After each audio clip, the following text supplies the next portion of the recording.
Dans cette vidéo, nous allons voir comment calculer la position du centre de gravité d'un cône dont on considérera le matériau homogène. Pour ce faire, nous allons utiliser la définition OG, G étant le centre de gravité dont on veut calculer la position, est égal à 1 sur M somme de OPdM. M est la masse du cône, P le point courant, dm, la masse élémentaire affectée au point courant.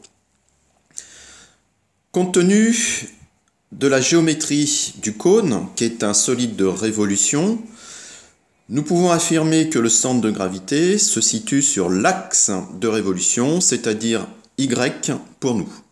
Nous pouvons donc écrire que la cote du centre de gravité, c'est-à-dire YG, cette cote est égale à 1 sur M, somme de Y dm. D'autre part, nous savons que la masse est égale à ρ fois le volume, ρ étant la masse volumique. Par conséquent, dm est égal à ρ dv. Finalement, nous pourrons raisonner à partir du volume du cône et du volume élémentaire que nous allons définir. Compte tenu de la géométrie, donc je la rappelle, nous avons affaire ici à un solide de révolution. Nous pouvons choisir comme volume élémentaire dv un disque élémentaire de hauteur dy de rayon petit r. Le rayon petit r va dépendre de la cote y du point courant qui va parcourir l'axe y de 0 jusqu'à h.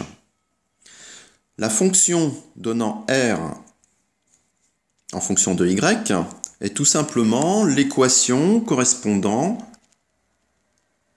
à la génératrice de la surface du cône. En effet, nous avons r qui sera égal à ay plus b, l'équation d'une droite.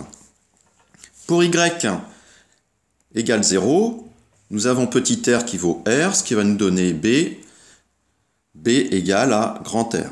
Pour y égale h, petit r égale à 0, ce qui va nous donner a égale à moins r sur h. Finalement, dv est égal à pi moins r sur hy plus r, le tout au carré, dy. Résultat que j'intègre sous le signe somme, yg égale à 1 sur m somme de ydv.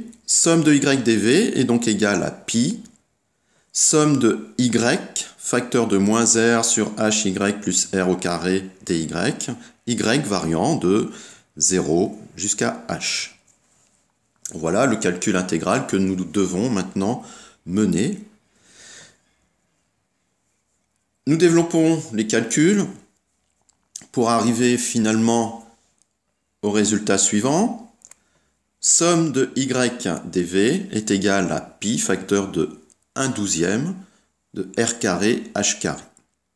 Finalement, yg qui est égal à 1 sur m, m étant la masse du cône, c'est-à-dire ρ fois son volume, donc 1 sur m est égal à 3 sur pi r carré h, que multiplie somme de y dv, c'est-à-dire pi facteur de 1/12 r carré h carré. Nous en déduisons la cote du centre de gravité d'un cône, YG est égal à h sur 4. Voilà.